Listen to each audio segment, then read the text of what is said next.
n'oge. Etwagishi meya wo the comments, only comments or question ajụjụ ọbụla unu na-achọ ịjụ. We mepere the channel, the chat room about 45, 20, 30 minutes from now. Because post to there. Got questions and engage. Apart from that, I want to know why would the interviewers engage ajụjụ gbasara ihe gbasara ndị Igbo na Ohaneze. And Etwagishi meya wo I enjoy Oza. I'm working Oza gauge. I ajụkwa until I want some clarity around his position. He had the impact work. I'm at an away campaign, away campaign platform.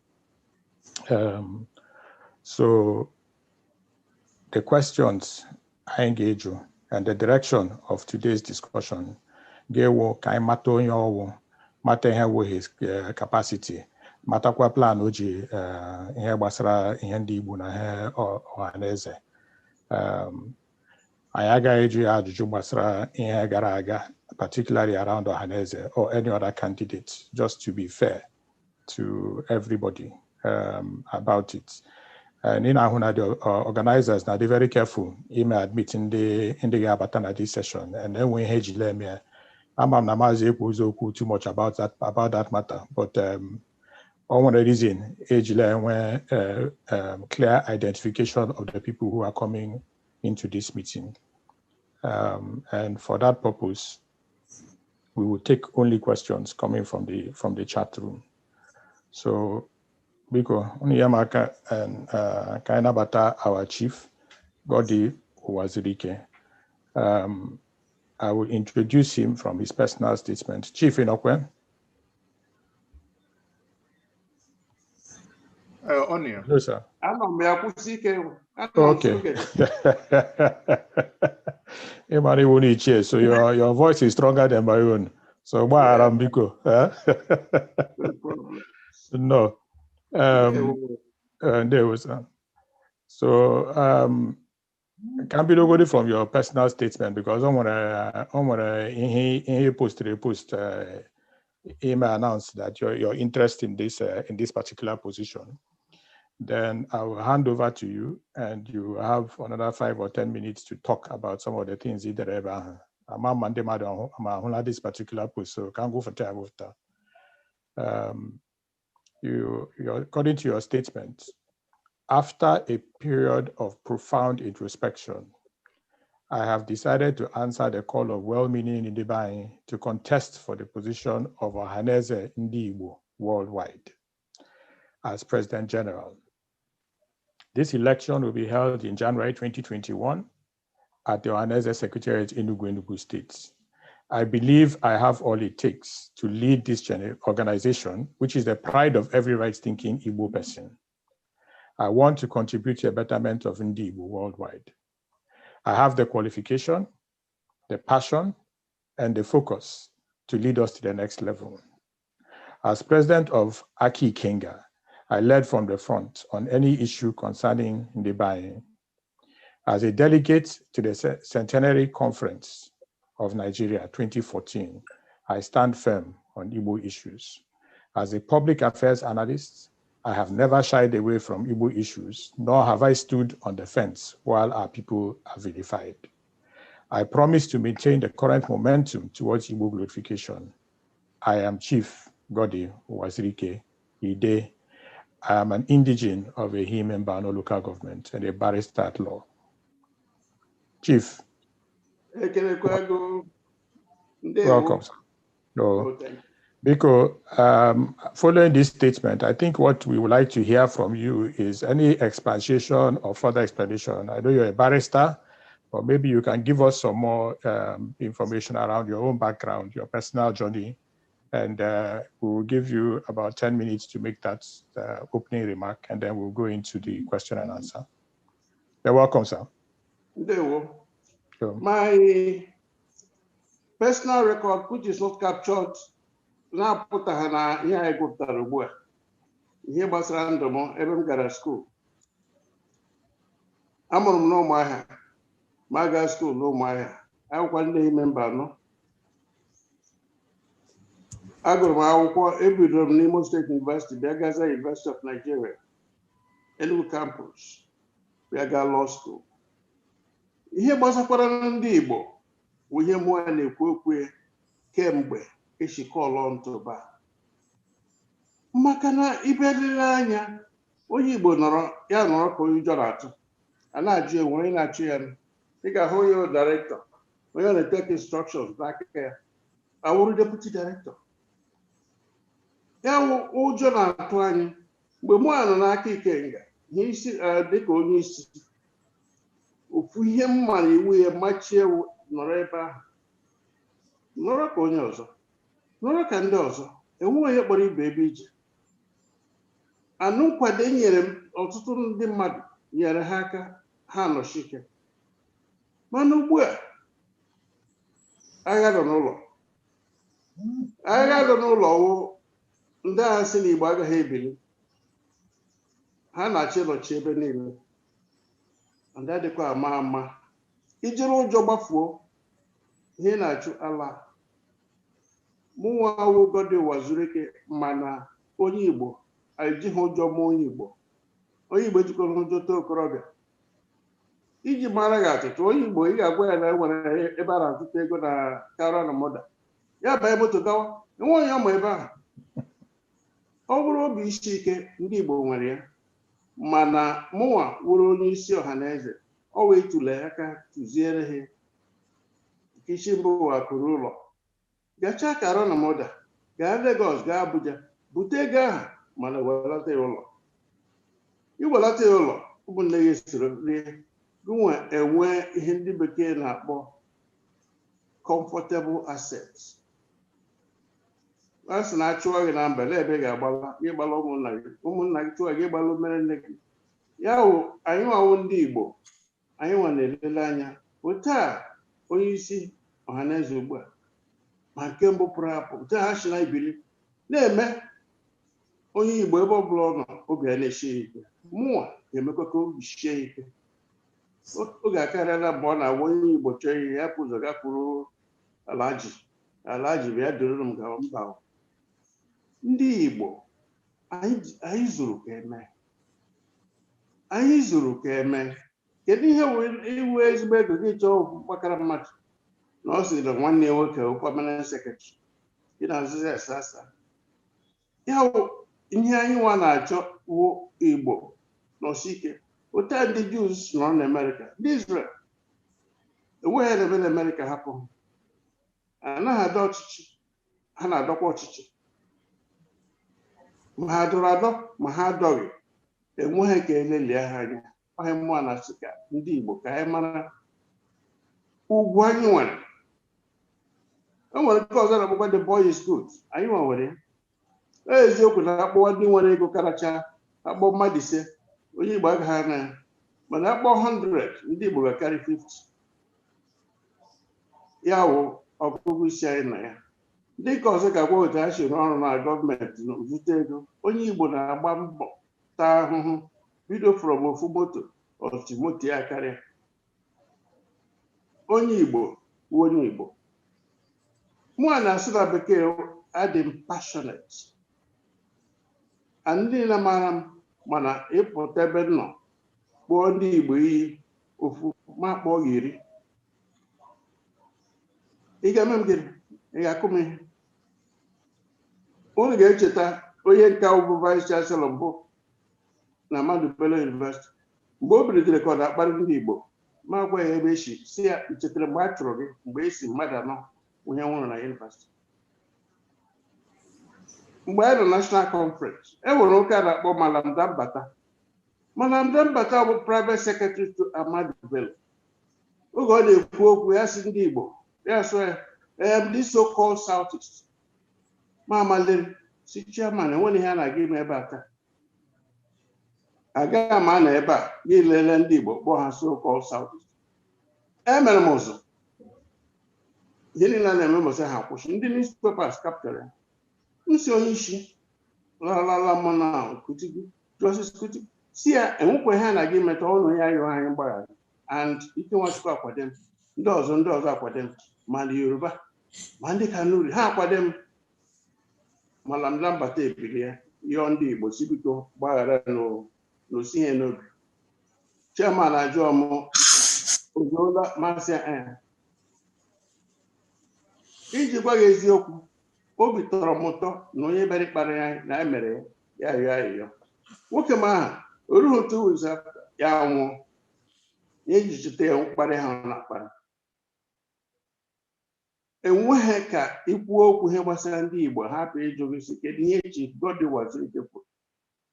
Ndị na-elele TV, unu na channels, unu lee na Rice TV, ndị na-agụ newspapers, aha m nọ nga ana m ezo ezo na ya gbasara ndị Igbo. Ana m asị kedu ihe ndị enyi m ga-asị mba onye Igbo onye Igbo, and ndị bekee sị I am proudly Igbo. O jechasị ya anaghị m ọpụta sị achọọ m ka m mara na onye Igbo, ahụ m onye Igbo n'okwechi, nna m onye Igbo, ụmụ m ndị Igbo, mụ onye Igbo. Enweghị ka mụrụ onye Yoruba ma onye Hausa. Otu o si dịrị m n'obi, ndị Igbo wụ ojemba, ndị Igbo wụ ndị chọrọ udo, ndị Igbo ndị mụ ebe ha nọ. Mụ a na-asịkwara na nwụrụ onye isi Ohaneze, aga m eduru ha otu a na ya nwere si na-edu ha, maka na ama m ebe anyị nọ marakwa ebe anyị na-eje. Otu ọha m nọ ugbu a.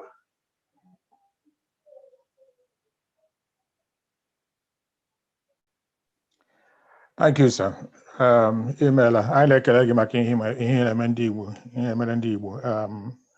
Na-ekelekwa gị maka ọrụ ị na-arụ n'ọrụ nke gị as a barrister. Anyị gara ibido ịjụ ajụjụ ahụ ka a nabata enyi nwanne anyị nwanyị wụ Chief Mrs. Evelyn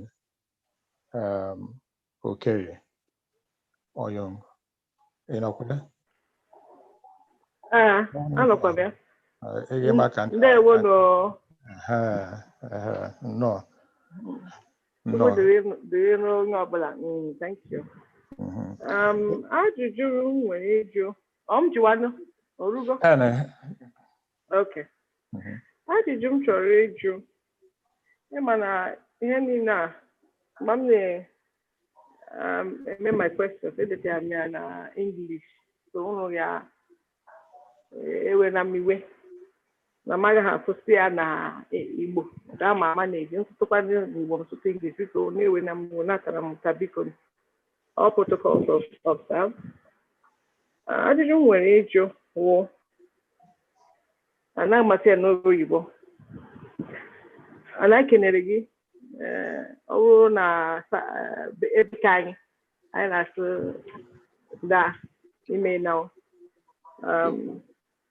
n'ọkwa anyị chọrọ iwetiwe ya anọnyere unu niile chọta nchụ ya ote onye ga-abụ onye isi anyị. Ajụjụ m chọrọ ịjụ wụ ana amasị ya n'English bụ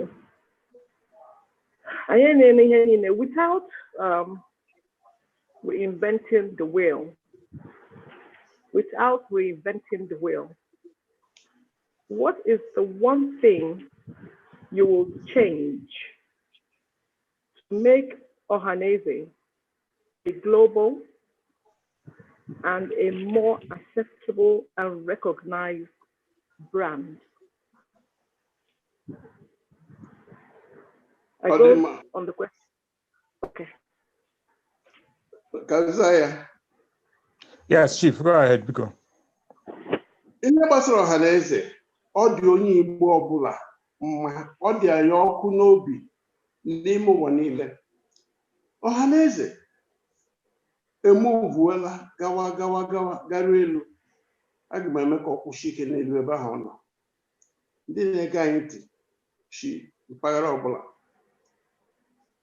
Ihe mụ a na-achọ obodo ọbụla ndị Igbo nọ, a ga-enwe ndị otu Ohaneze. Otu a Lagos nọ, eziokwu na ha nọ na local gọọmenti ọbụla, but mụ a ga-achọ ka ha gbadakwuo ọfụma, ka ha gbada ọfụma. Ha nwere ha wọd, mana ndị wọd ụkwụ esibeghị ike maka na onye nọ nso na-agbata ma nsogbu nọrọ.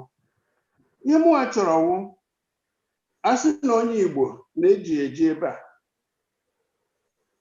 ajụọ ya na ọnụkwa na Ohaneze. and ịnọrọ n'Ohaneze ndị ọbụla executive ga-agbara gawa ọnụrụbe nwanne agbala ọsọ onye isi mbụ ya wụ anyị ga-agbagharị onye ọbụla bụ onye Igbo ma isi Rivers ma isi Delta ma isi Edo Igba nke bụ ndị Igbo ma isi mpaghara Cross River ndị Igbo nọkwade mana Benue ha na once ị na-asị Chukwu ala anị alị iwe onye Igbo ị ga-agbara fọm nwee ID card nke ndị Ohaneze iwe na nsogbu ọbụla ị nọ agbata n'ụwa niile ọwụwa na Naịjirịa dịka na Amerịka akwụchiri ha ike ebe ahụ mana anaghị echefu ebe ha si bịa ndị Britain na ndị Europe mpaghara ndị ọzọ ndị New Zealand na Australia ha niile so ya ya wụ ebe ọbụla ị nọ ga-esi Ohaneze agaghị ekwe ka m fuo onye isi Igbo m ga-ewebata ndị Igbo na-akpọ ya obi sie ike na ụmụnna ya ga-ahapụ ya ndị bekee is not self-contentment because you know where I'm coming from ya ụmụnne m na ụmụnna m ọ na nọrọ ebe ahụ ndị bekee is not sense of well-being sense of belonging anyị nwa na-asịkwa n'Igbo nwanne m n'ebe a ọ na-enwe ike ime Ohaneze agbadata ọfụma n'ala Igbo ewere mpaghara ọbụla n'ala Igbo ha enwe Ohaneze nwere ugwu maka ọ na-awụ ihe eme ajọ si kedu ihe Ohaneze kwuru onye ọbụla ga-ekwu okwu a awụrụkwa onye ụbụrụ ya na ọfụma ma ihe ọ na-ekwu onye ma ebe anyị nọ na onye ma ebe anyị na-aga ọkụ ha n'ọnụ. Okay, Chief, ka jụkwa ajụjụ n'elu nke ahụ because ọ dị ka ihe ị na-ekwu ihe ndị bekee na-akpọ membership. Ọ ya wụ the most important thing ị ga-emeta as Ohaneze PG. Ọ ya wụ your number one. Just ka anyị ghọta ihe ya wụrụ membership. Ịkpọbata ndị mmadụ na Ohaneze. Nke isi mbụ ihe ndị bekee na-akpọ reorganization. Chere Chief, biko ewela iwe. As you get the number one thing, give woku membership. Ile buzoku organization. Lenke wo number one, wepanke wo number two. Gana ebi kurako. Hanile so na reorganization. I am machana hanile nonga but kedi nke wo ike karage mkpa. Nke mara ami iwo onye aki ikenga wuro onye Ohaneze gakpa constitutional conference. And ime ebe anyị kurako ugbu a as ndị Igbo. Ndị ekwana nke wo the most important one, the number one thing. Ọkwa ihe jụrụ mbụ Chief mbụ nwanne nwanyị ọkwa ihe jụrụ ya. Anụrụ m ọ jụrụ m. Okay, biko. So jụrụ m eziokwu na m gara kwuo okwu membership. Yes, sir. So ọ ihe chọrọ ịghọta ọ membership ka ile ekwuzi okwu organization ole nke ọwụ. Ihe mụwa bụ n'obi ka m kọwacha ọfụma is inclusiveness. Ndị bekee ndị kọwara ya ọfụma onye ọbụla obi arụta dị onye ọbụla obi abata ọkwara mmadụ ka eji eme ihe ọ bụrụ na mmepe ụzọ si nkwa batawanụ ndị ọbụla n'ebe ha nọ mana lekwe iwu lekwe ka a ga-esi emegharị Ohaneze si n'ebe anyị nọ ugbu a lekwe ebe anyị na-aga obi ezu ha o eziokwu na akọrọ m maka membership mana ọkwara mmadụ ka eji eme ihe ọ na-asị na anyị na-eme ihe ndị bekee na-akpọ reorganize anyị agaghị eme in the air. The confidence ndị mmadụ ga-enwe ga-esite from anyị nwasị ha gawanụ n'iwe Ohaneze. Ọ ya the first thing, internal reorganization. Then second, confidence. Nke atọ, making sure that onye Igbo ọbụla ebe ọbụla ha nọ is counted. Nke anọ, financial independence.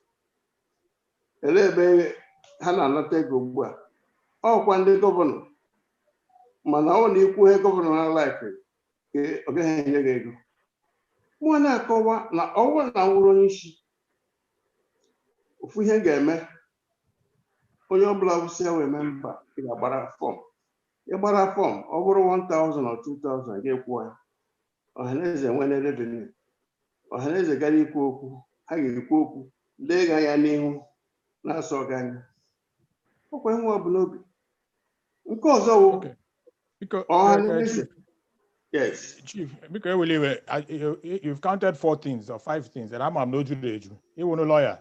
I happen to get 2 days. He get caught for 2 or 3 days, even 1 week self, because of your experience. But the hindsight matter now okay, like let me just follow up on the conversation on the particular points that you have made, because all the guy inclusiveness, and it's just to understand kind of that inclusiveness in what matter, so that we can have the organizational capacity. I think that's what the point that you're making, to achieve certain things. So so that capacity, what exactly is it that you see Ohaneze as his responsibility? I mean, are you gathering the people or making inclusiveness towards what purpose? What is the idea behind that? Enwere ndị Igbo na-agụji agụ egwu obi wuru otu. Obi wuru otu ụfọdụ eji mara anyị. Ọnwụ na nke a na-aga ugwu Awụsa, nke a na-aga nke a na-aga obi awụghị otu. Mụa na-akọwa mgbe ị kpọbatachara ndị mmadụ megharịa ebe ahụ obi awụrụ otu, anyị mara ebe anyị na-aga. Mana ọnwụ na ịkọwara ha ọfụma lekwe ihe anyị chọrọ ime, ya wụ Ohaneze kwụsịrị ike. Ohaneze kwụrụ chịm.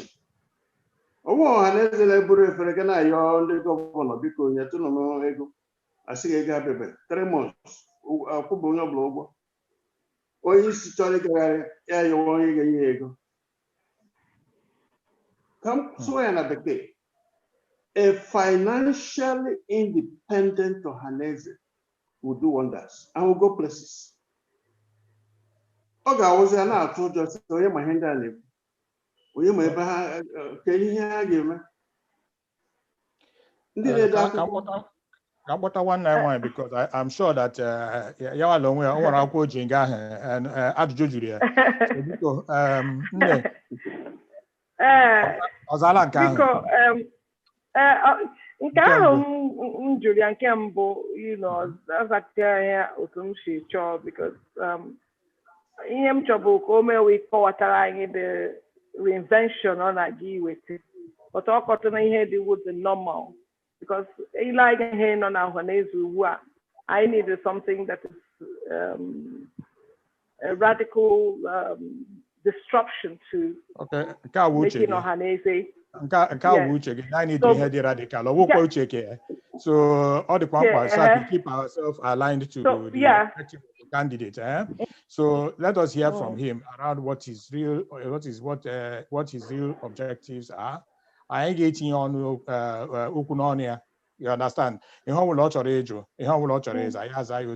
just be sure that we keep ourselves. Sorry to interject. All I don't know where it but you are eager. I'm thinking that it's not as so. I withdraw the jump question. The jump question. So what's the second number 2? So example, I'll do another question. Yes, please go ahead.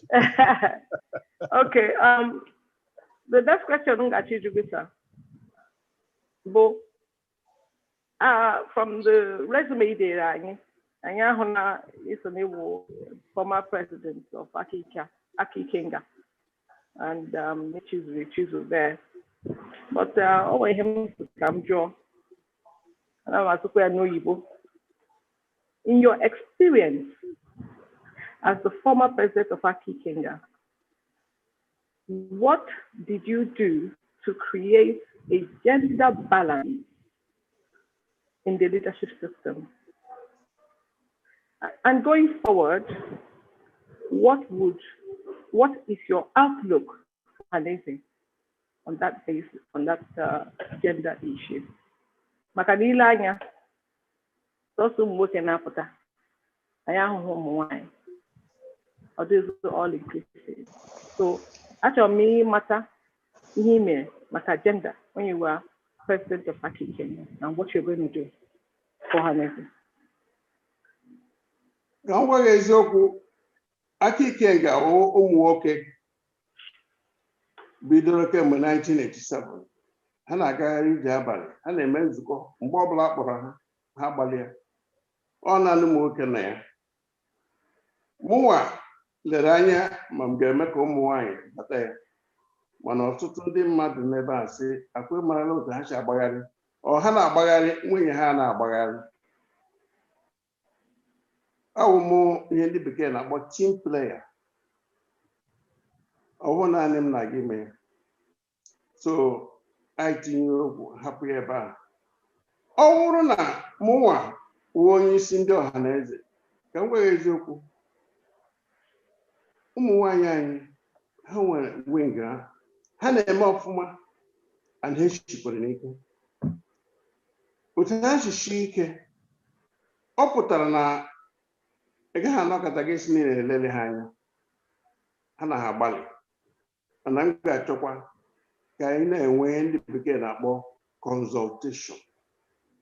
Achọrọ m isi Igbo izuzu maka enwere ka ndị Igbo si ekwu Igbo izuzu. Ndị bekee okwu ha dị iche. Ya wụ ihe ọ bụla anyị na-eme, anyị na ha ga-anọkọta na-eme. Mụwa ga-enye ha obi ike. O eziokwu enwere women wing, enwere youth wing. Mana enwekwara grupu anaghị akpọbatabeghị ọfụma. The youth wing ụmụ nwoke dominatri. Ụmụ nwaanyị anyị elebe ha nọ. Aga m agbagharị hụ na ihe ọbụla anyị na-eme na ụmụ nwaanyị so ya. Ihe ọbụla anyị na-eme na anyị ga-make sure anyị ga-ejisi ike hụ na ụmụ nwaanyị obi anyị ha wofu. Maka na ezinụlọ ọbụla nwoke na-aga ezi, nwaanyị na-aga ebe a, nsogbu nọ. So Chief, biko ihe ghọtara n'ihe na-ekwu na wo ihe gbasara ụmụ nwaanyị wo mgbe ị nọ aka ikenga, that you had the idea but you were not able to mobilize the people to get a consensus n'ihe ga-eme ịnabata ụmụ nwaanyị. Just to be clear, just okay. So olekwana ihe ga-adị iche na Ohaneze now? If you didn't succeed in Aki Kenga, what is going to change in Ohaneze? Because it's important for people to understand then when a capacity to actually see through the things that are you can see we Nambido in how campaign. So you all the things they very nice. You have to actually execute on it, okay? So I think what we're asking now is ebe ihara Naki Kenga. Na Ohaneze. How are you going to execute on that change? Ohaneze nwere ime obi. Ohaneze nwere executive. Ohaneze nwere general assembly. Onye ọbụla wụ onye isi Ohaneze agaghị ekete n'ụra bido si na emela ihe dị ka na-eme. Ime obi gị na ha ga-akpa nkata, gị na executive ga-akpa nkata. Ewere ewepụta general assembly. Ọwụ na ha kwete ahụ na ihe agawala abịa amend constitution ka enye ụmụ nwaanyị ọrụ karịrị nke ha na-arụ ugbu a. Mana dị ama ka ha na-arụ ugbu a hiri nne o hiri nne. Ihe mụnwa ga-eme kwado ha wụ local gọọmenti ọbụla nọ n'ala Igbo ma ọ nọ n'ụzọ ije women wing enwe nke ha ya dị iche. Na Lagos, women wing dị very strong. Ha shiri ha ike mana ha ka na-ataparakwa n'akụkụ ndị nke ụmụ nwoke. Mụnwa ga-achọ ka ha nọchi ike on their own. Aga m akwado ha mana aga m hapụ ihe iwu kwuru constitution Ohaneze na ya. Ọ na nnata nkwado eme ya mee. Otu ọ dị ugbu a, olee onye ga-enwe isi Ohaneze ụmụ nwoke apụta. Ụwa na-eme ntụgharị. Nwanne anyị nwaanyị Ngozi Okonjo-Iweala kwa ya na-achọ ka ọ ghọọ DG World Trade Organization. World, not ndị Igbo. Ọ na ọbịa na ọhụhụ ụmụahịa nwaanyị na ọnọrọ ọdụ. Ya agakwa na Delta Igbo nwaanyị na ọnọrọ ọdụ. Mana ụwa anabatala ya. Ya okwu ihe ọma m ga-emere ndị Igbo wụ nwaanyị bụ ife. Nwaanyị bụ ife. Nwaanyị bụ ife. Okay. Ọ dị mkpa. Nwanne m akwenụla ihe o kwuru. Nwaanyị bụ vice chancellor. Ana m anụ ihe ọ na-ekwu. Okay. Ọ sị na nwaanyị bụ ife. And I think that's the summary on that point. Because oge na ha ka njikwa ga ajụjụ gbasara ihe wo the socio-economic condition of ndị Igbo and n'ala Igbo n'onwe ya, because in mgbe ikwu you talked about all sorts of things, but you didn't focus on developments. Masimpo, everybody is listening, so maybe you can actually take an opportunity now. Gwakwa ihe chere ma wo the main or the most important elements of development n'ala Igbo anyị kwesịrị ime focus on. Ịma ekwuru m sị akụrụ ụlọ oge si na ihe ndị mụnwa ga-etinye anya na ya. Mgbe m nọ na nwa onye isi ndị akịka nga eburu m ha ruo Aba, anyị ga-eme ihe anyị kpọrọ akụrụ ụlọ seminar for 2 days. Gịnị ka ọ bụ anyị na-ayọ ndị be anyị? Ego unu nọ n'ezi wu 70%, ihe nọ n'ala Igbo wu 30%. If ka ntinye ọnụ there, isi na a na-ayọ ha arịrịọ, a na-ayọkwa na ha for what? Ọ n'ala Igbo awụ ebe kere ha. Onye ji ego ọ ya nwe mba, ọ na-aba mbakara, ọ na-atụkarị. Gụnwa ga-achọ olu ị ga-agwa ya ihe edewe anya. Ka m kọwara Nnewi, obi shike Nnewi ka agha biri ha lere na nkwọ Nnewi mee ya. Ugbu a lekwa ihe ha nwere ebe a. Ụdị ihe ndị a ha mere na Nnewi ka m ga-achọ ka emegharị ya ka o zuo ụwa niile ndị Igbo ebe ha nọ. Aba ka agha biri, Aba na-agbalị, enwere ihe dị ji bee nwee ihe, enwere ihe mere na ndị Aba akwụsịzi ịrụ ụlọ ọhụrụ ndị bekee na industries and factories. Ọ gịnị butere? Mụ wụrụ onye isi Ohaneze, aga m aga kwuru ndị gọvanọ anyị kpaa nkata ofu na ofu. Nkata a ga-awụ kedu ebe a ga-enweta a ga-akpọ diaspora estate. Diaspora estate ụmụnne anyị n'obodo ọzọ. Ha kpata ego ebe ahụ ka ha bịa rụọ ụlọ na estate. A ga-enwe industrial hub. Onye chi ịrụ anything or factory akpọ ya si lekwa ebe ha nọ. Anyị ga-enwe ofu obodo ndị ma Enugu Port Harcourt Expressway. Before gị ruo Ọkigwe, irute Ọgwụ, ị ga-ahụ ebe a na-akpọ Isochi n'Ọkpanta. Enwere particular spot, enwere nga ọwụ Imo, Abia, Ebonyi, Enugu na Anambra ebe ha zukọrọ. Ọ wụrụ na mụ na ha kpọọ ọfụma, ndị ọbụla mapụta nke ha, ya ghọọ obodo ọhụrụ. Ọ bụghị ego ndị gọọmenti. Ihe cherekwa m ajụjụ biko ka ntinyegodo ọnụ na ihe, because ihe anyị kwuru about estate ma industrial hub and all those other things, ihe niile a dịcha na akwụkwọ ndị gọọmenti ndị ala Igbo. Onwe any steeti nọ n'ala Igbo na-enweghị industrial park, na-enweghị nke a, enweghị nke a. So kedu ihe nwe ọrụ ndị as President General of Ohaneze, ndịkwana ihe nwe ọrụ nke gị as ọrụ ndị Ohaneze in making sure that ihe a mere eme? Because ọ dịcha na akwụkwọ and ọwụ taa ka edere ya. Ịgaruo mgbe ma from a time of nna Dr. Michael Okpara ruo taa, ihe ndị a dịcha na akwụkwọ ndị a. So what is Ohaneze's specific role in bringing this to happen? Oh, yeah, would the main thing, because that's your position. We understand that role, the pivotal. And what exactly are you going to do to make those things real? Are we there now or a meeting? I have a meeting, one economic summit. What I hand there, but yeah. Exactly. What is the role of Ohaneze in making that thing happen? Ka m kọwara gị. Biko Chief, biko. Ihe edere n'akwụkwọ dị iche, ihe mere eme dị iche. Ndị bekee na-akpọ bureaucracy, and all bureaucracy a na-eme onye mgbakọta ya lawazi. Ọ bụrụ na abịakwute Ohaneze gosi anyị ebe amapụtara ala, ezi ozi lekwa gọvanọ ebe ahụ na ọ mapụtara ebe dị ka ndị chọrọ bịawanụ Ohaneze ga-esochie ka ahụ na akwụkwọ unu pụtara na approval unu pụtara. Ofu ihe ndị na-ala bekee na-ebe akwa etinye akwụkwọ 3 years ha nọdụkwa mgbe ha na-emerasị n'ala ha efuola. Ya wụ onye ọbụla wụ onye isi Ohaneze ga-esochi n'azụ ihe ahụ anyị bụ n'obi onye anyị ga-eme.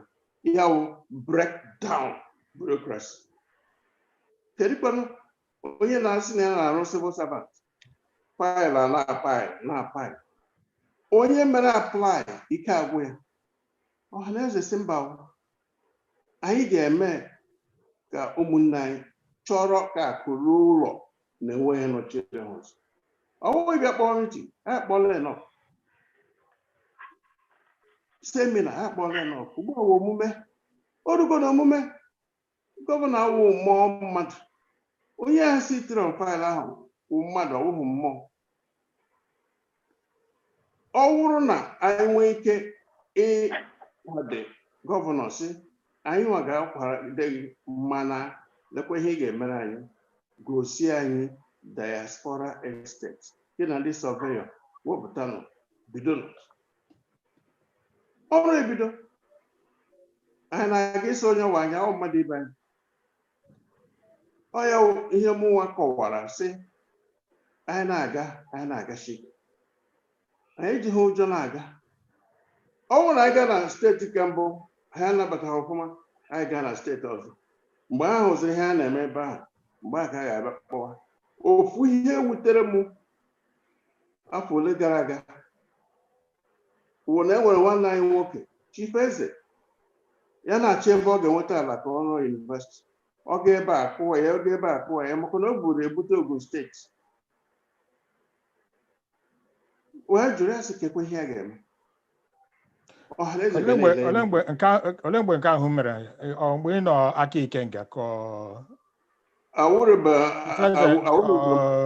m onye isi aka Ikenga mgbe ahụ mere. Ị nọ n'aka Ikenga mgbe ahụ so ọ dịghị unfair ịjụ gị ihe unu mere mgbe ahụ. Anyị nọrọ maka ya. Ọ dịghị unu n'aka mgbe anyị nọrọ maka ya o bidoro nwa ụlọ mahadum. Ọ mgbe anyị ji jụwa sị ya gịnị mekwara ya akọwaza silekwa ihe ya gara ya gabikọtara n'ike agwụla na ndị anyị ọ dị n'efu. Ọ wụrụ na mụnwa wụrụ onye isi ịkọwa ma akọwacha ọfụma na ọ wụrụ na ihe ọbụla wụ ụlọ ọrụ ụlọ mahadum ụlọ akwụkwọ eweta ndị n'ebe ahụ ndị obodo ahụ ga-awụ ndị isi mbụ ọ ga-abara uru. Ọrụ anyị. All right, sir. Because my sister, you go to the third question. I'm not 20 ever. So we for that one.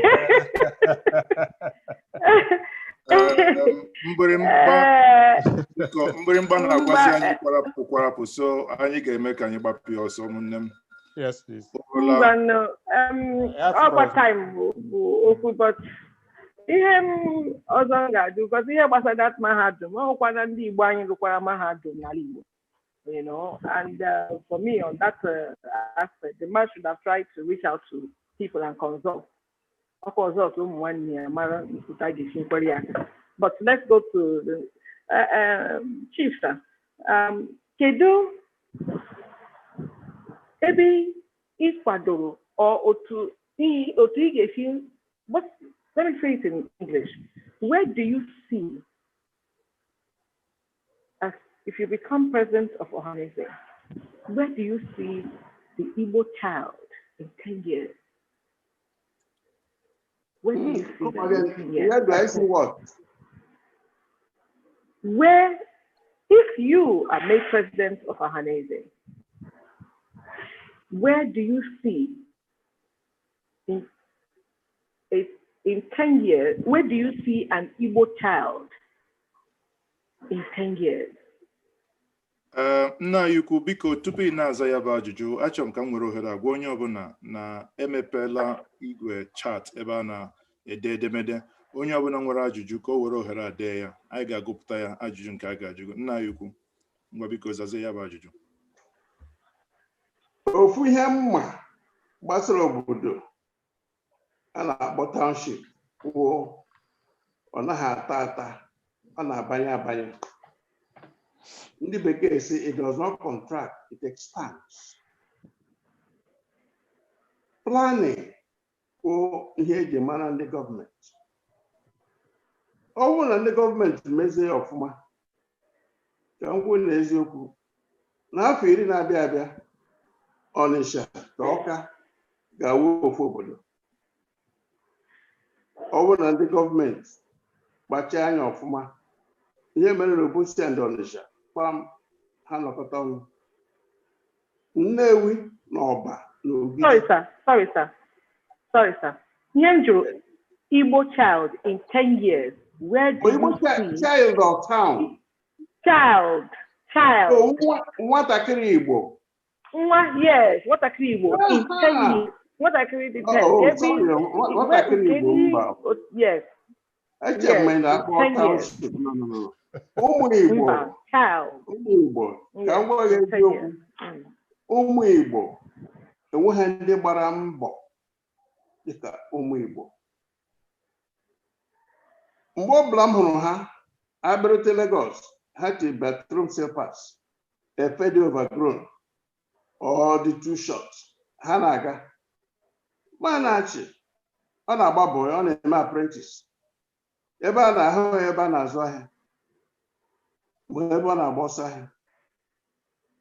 Ịpụtakwanụ ebe ọ na-eshi nri, gị hụ ebe ọ na-asa ahụ, gị mara na onye ahụ o ji eju ọfụma, na ọ nweghị ezigbo onye Igbo. Ụmụ okorobịa Igbo, ụmụ agbọghọbịa Igbo, ka m gwụ n'eziokwu, akwụkwọ dị anyị mkpa.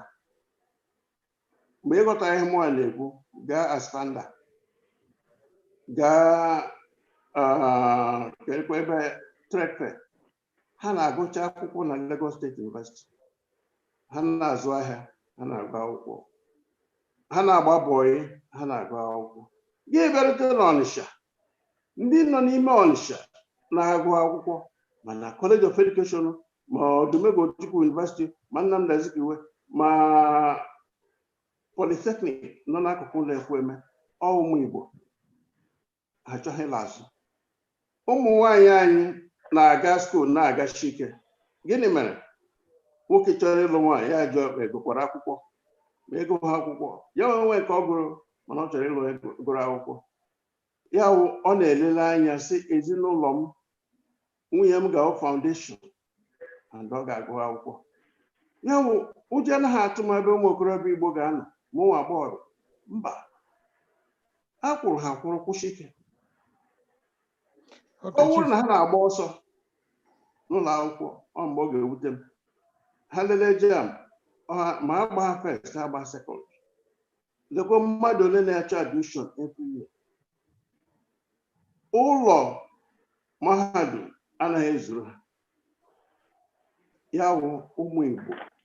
N'afọ 10 na-abịa abịa, ha gara abanye. Ka m gwe n'eziokwu, anyị nwawụzi world citizen. Ebe ọbụla anyị hụrụ akwụkwọ, ya na-aga na-akpakwa ego. Na dị nwa onye Igbo na-echefu ebe o si bịa. Ọ ya wụ ihe na-atọ m ụtọ ebe anyị nọ. Krismas erule, gaa lelee ndị na-ata ahụhụ. Ha ga-anọ ụbọchị 3 n'ụzọ ka ha ruo ụlọ. Ụmụ Igbo, ụmụ okorobịa. Because for want of time, I will need to come in just to be sure I'm what are some of the comments coming from the chat room. So let me just ask a few questions because for these people, not for myself, for any or even my colleagues. So let me ask the question coming from Ben. I don't see the full name. Manose, what will be your role in the actualization of Ali Igbo Stabilization Fund report? Maybe you can use the opportunity and quickly explain to us your understanding of that stabilization fund. What is it about? What is your role in making it, in actualizing it? Onye ọbụla bụ isi Ohaneze, role ya bụ motivation. Mụnwa wụrụ onye isi, I will motivate that fund and all those involved, everybody to work hard, because that's one of the best initiatives ever.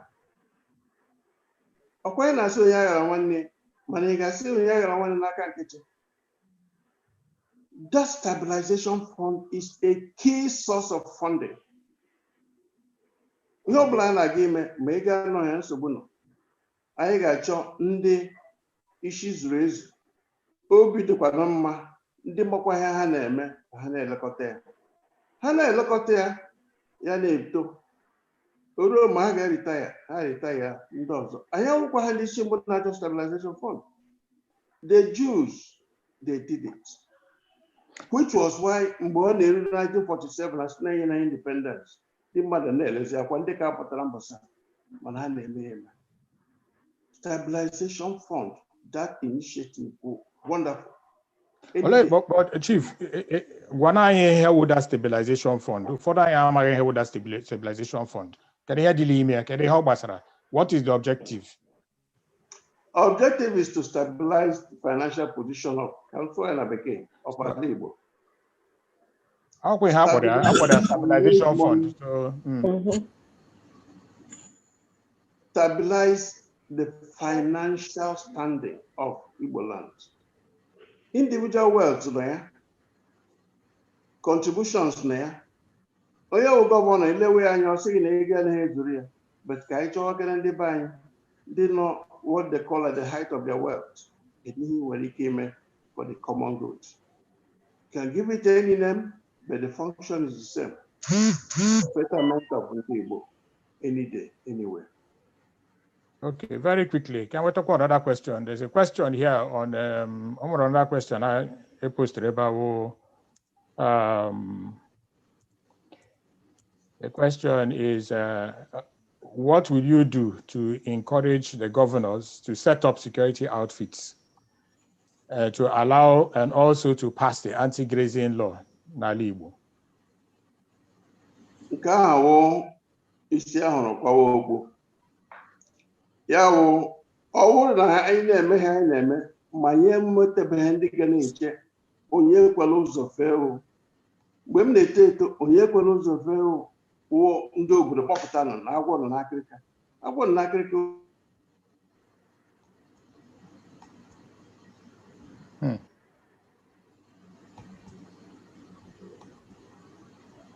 Aga m ayọ asị. Okay. Ọ bụrụ na unu ruo Abuja na-ajụ unu gbasara nke ahụ unu asị unu na-amaghị ka edara isi anyị. Ebu m ya n'obi n'okwechi. Ịkọ ugbo, ịkọchi ugbo, mgbe ị na-emele onye si ebe o si eburu atụrụ, buru nama, buru ihe niile mebisie, ikwu onye egbu onye ọ. Ị ga-agwa ndị uwe ojii ha elepụ anya. Anyị nwa ga-achọ otu esi eme ya. Onye kwere ụzọ fee o. Onye ndị ire gbara gburugburu na-eche ndụ ya nche mgbe niile ụmụ Igbo ya rahụ n'ụra. Mgbe a na-agụrụ ya, ha bịa mee ya hụ na uru anọghị ebe ahụ. Agaghị abịa ala Igbo ọzọ. Enwe onye na-aga ịchụpụ n'ala Igbo. Ala Igbo ga-anabata gị mana onye ebiri onye ebiri. Ọ na m gaa Yobe now, m gaa Duse. Nchọala, aga m azụ ya azụ. Ibe na ala ka m n'ịchọ ka m dashi gị, a na-eme eme. Ịchọ ịzụ ala gị zụrụ. Ohaneze ga na-akọwara ndị mmadụ si lekwa ebe a nọ, lekwa ebe a na-eje. Okay. Ọ na ị na-ekwu na ọ na ị azụ ihe ha ala n'ala Igbo, ọ ha ga-atụrụ ala gị n'ala Igbo wee metewa Ọ pụtara na ịghọtara ihe mụnwa kwuru. nama ha. Asị m ịchọ ime biznes ka akpọ ya biznes ịchinama ime ranch zụrụ ala mee ihe na-achọ ime.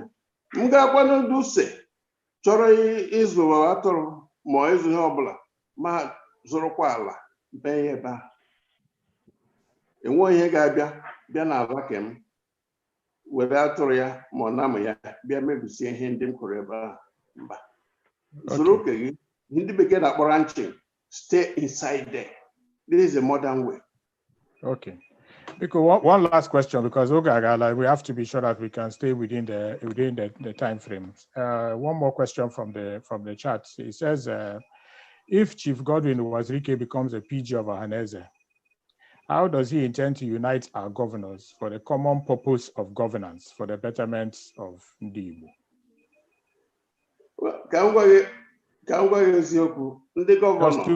Just 2 minutes to add up to finish up. The governor, yeah, governor, but excellency, here, Paula. I got my man going.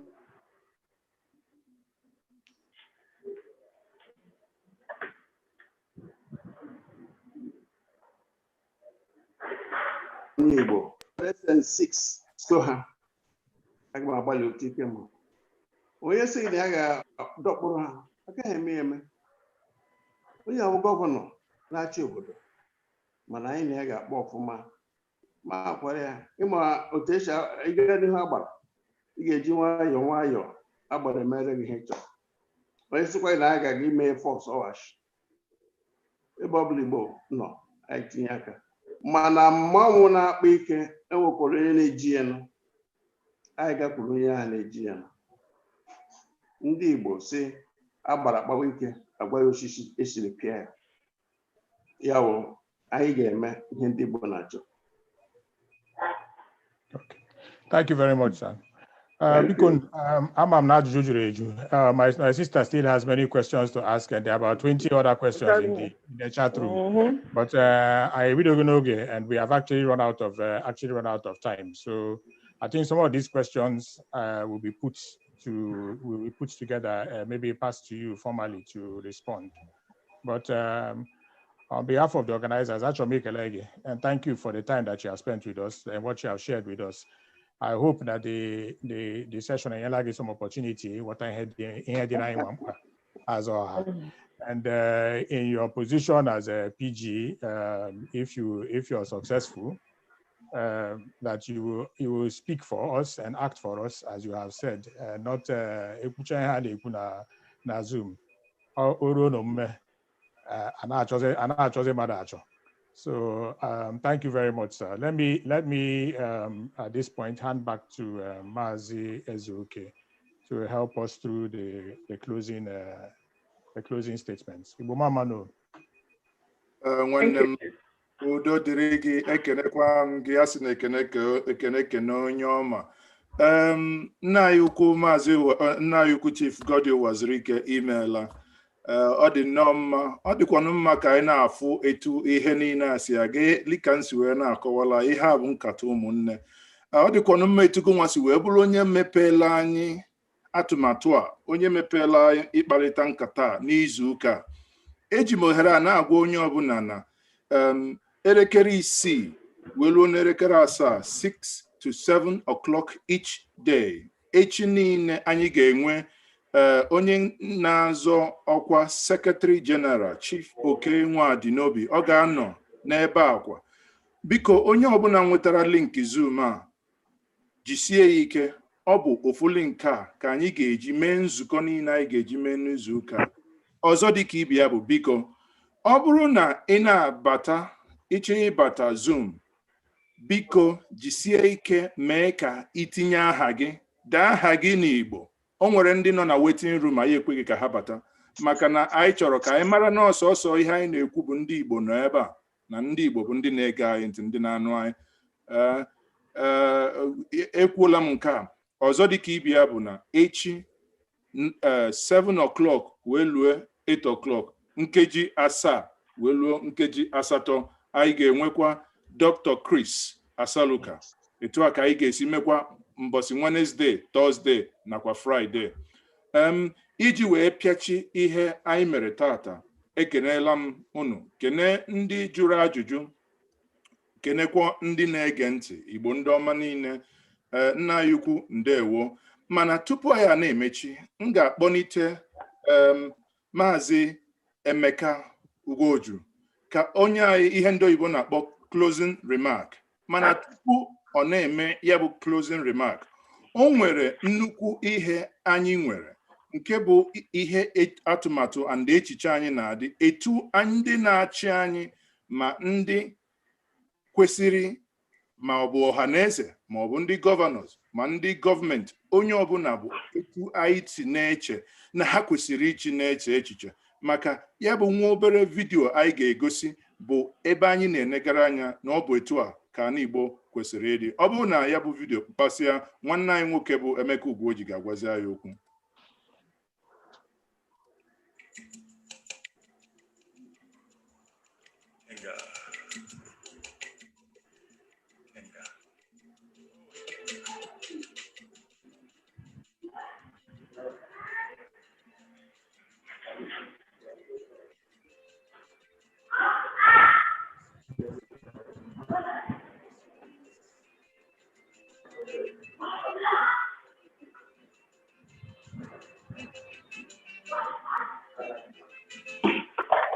My first encounter with him was in December 1940. He was a gifted man all around. There is no area you talk about or you walk about that he would not show you how it is done. He was able to use cocoa, palm oil, and a few other products locally to run one of the fastest growing economies in the world. That he was named MI Power. Later, Dr. Michael, Papa took over at a time when there were no institutions. Even though the eastern region was the poorest of the regions at the time. He was a pioneer. He had to lay the foundation for it. Whatever he sets his hands on, which is good, we will see to it that it is done properly. From January till December, there was always a new project, that was commissioned. He's a very pragmatic person, but always rooted in the people, like that, as if we were. So he was in such a hurry. Unfortunately, the Civil War disrupted so many things.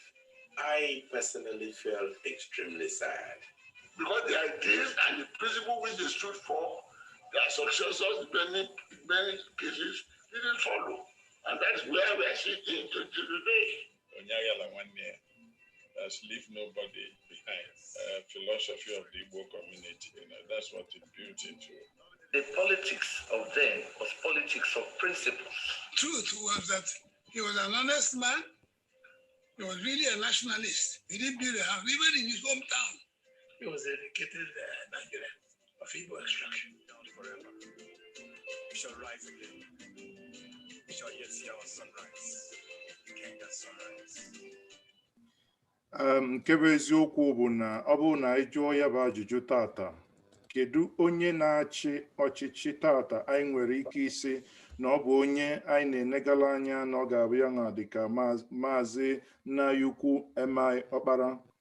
N'iji pịakọta nkata anyị kpara na mgbede a, anyị ga-achọzi ka onye so wee mee ihe onye so wee hazie ihe anyị na-eme na mgbede a bụ Chukwu Emeka Ugwuoju ka ọ gwa anyị okwu nke iji pịakọta ihe anyị mere na mgbede a. Debe anyị daalụ nọ, anyị si na anyị anọteghị aka, so aga m egbu okwu a nkenke. Ife nche ikwu n'ikpoko okwu a bụ ka nlụtakwala anyị ife anyị ji wee na-eme ife anyị na-eme. Ife anụ anyị na-eme bụ anyị chọrọ ka ndị na-achọ ịbịa chi anyị na ọhaneze, ka ndị Igbo malụ ụdị ndị mmadụ fa bụ. Maka na ọhaneze bụ ochendo ndị Igbo. So ọ dị mkpa ka ndị mmadụ malụ ndị na-apụta ịbịa chifa. Nke Igbo bụkwa na anyị chọrọ ka ndị na-achị ichi anyị na ọhaneze ka fa marụkwa ebe ndị Igbo ụkwụ ma ebe ndị Igbo chọrọ ka ọhaneze jebe. Maka na onye na-achị nsogbu a na-enwe na oge ụfọdụ ndị na-achị ichi achị amara ebe ndị fa na-achị ichi nọ. So bifo anyị ebido ife a, anyị nwere ife a na-akpọ several webinars iji wee na-achọ ịmata ebe ndị Igbo chọ wee tinye n'ife a na-akpọ kọmunike. Ndị niile na-achọ ịbịachi anyị nyesi fa dize kọmunike ka fa marụkwa mgbe fa ga-abịa na nkata anụnwa ebe fa kwụ n'ife anụnwa dịka etu esi wee na-ekwu tata. Ofu ife ekwu na kọmunike afọ na oge a na-asịzi women wing, youth wing agago na ụmụ nwoke na ụmụ nwaanyị bụ ofu. In other words, ọ bụrụ ndị oyibo asị equal partners. So a na-ejezi anyị marụkwa ma ndị na-achọ ikwu ife anụnwa ma ebe ndị Igbo nọ na ya. So onye ka a ji wee sị ka a na-enwe ụdị ife and ka ọsọ ka amarụkwa na Ohaneze nya abụrụkwa mebi ife ndị Igbo chọọ Ohaneze echi. M ga-etinye n'oyibo. I think achọ Ohaneze dị more developmental focused. Ọ bụrụ Ohaneze a ga na-compare with Afenifere Ariwa because Ariwa na Ohaneze abụrụ the same thing. And anyị chọọ ka ndị na-achọ ịbịachi anyị marụ ebe ndị Igbo nọ n'okwu anụnwa. Before m kwụsịzi ife a, o nwee ife mee yesterday maka ndị na-achọ ịbịachi anyị. Ka emesi ife a, o nwee ndị chema ife anyị na-eme tata ma anyị nwa mee nke nnyaa. Ma wee na-ajụ na o nwee onye fa si n'aka afụde fa afụrụ bụ prọfesọ George Obi ọzọ si ke nke mmenụ si ka akọwakwa anyị amarọ ife mee yesterday ma ọ sị na ya ga-eso ma ọ na ya ama eso. But na nke anyị anụnwa anyị na-achọ ime anyị tinye ya on Thursday. Etu o si bụ mụ na ya akwụ ọ sị Monday and Tuesday na ya ma dị available. Ya nwee ike ịdị available after Monday, Tuesday, but onyero firm commitment. So ọ bụrụ na oyibo asị na 50-50, but we hope that na anyị ga-afụ ya on Thursday. So ebe m na-ekwu bụ anyị adịghị etinye afa mmadụ just ka etinye mụ na ya akpa ọ sị na ya dịrị available Monday, Tuesday, but maybe from Wednesday, Thursday, Friday. So anyị tinye ya on Thursday. Ọ bịazikwa oke, ọ bịarazikwa anyị ewere ya. So ekwusịkwanụ m ndị be anyị daalụ nọ. Nwanne m nwoke ekene m gị asị na ikwutesịrị ya bụ okwu. Ụmụnne m, ya bụ nkata anyị na-akpọ dị kasa na-azị n'ana. Ana m afụ ka ndị nọ na mba ofesi Canada na ndị Amerịka si na-amụli ọ dị ka otu o si bụrụ efifie ha si anazi na anyị nwabụ ndị nọ n'ebe anụnwa bụ chi ejigwo na anyị ga-asị biko nụ ama ka ya bụ ụdara atọ na ụtọ anyị ama njizi maka ya wee lachazie nke ga-emelụ anyị ahụ. Ọ dị ka ọ dịgodigonu ka ọ ya dị anyị ga-asịzinụ onye ọbụla biko deme udo dịrị onye ọbụla bụ onye nọnyela anyị na mgbede a. M ga-eji ohere a ka m kenekwa ọzọkwa nwanne m nwoke bụ Chinenye Mba Ụzọukwu. Ya nwa bụ onye isi ndị jụrụ ajụjụ. Otu aka nji ekenekwa Chief Mrs. Evelyn Okere. Ọzọkwa dịka ibi ya ka m na-ekenekwa onye nọnyela anyị tata bụ Chief Goddy Uwazurike. Unu niile bụ ndị wepụtara oge unu anyị na unu wee nọlịa. Anyị na-asị ka mgbede a mara anyị mma. Echi niile bụ Tuesday 15th December. Dịka m si kwu na mbụ, o weta aka elekere 6 nke mgbede welu n'elekere 7 anyị ga-enwe Chief Oke Nwadinobi onye na-azọ ọkwa Secretary General. O weta aka elekere 7 wee luo n'elekere 20 elekere 8 nke mgbede anyị ga-enwe Dr. Chris Asoluka onye nke ga-agwakwa anyị okwu nye nwa na-azọ ọkwa President General. Nke a bụ ndị anyị ga-enwe na mbọsị Tuesday. Wednesday biko detuo na edetu. Anyị ga-enwekwa otu aka anyị ga-enwekwa onye ga-abịakwa Wednesday, otu aka anyị ga-esi nwekwa Thursday nakwa Friday. Mana ya bụ ngwugwu a ga-atọ atọ ọbara uru ka emuo ya aka. Ga-anọnyela anyị echi niile. Ụmụnne m, ana m asị udo dịrị unu ka mgbede a mara anyị mma. Thank you everyone.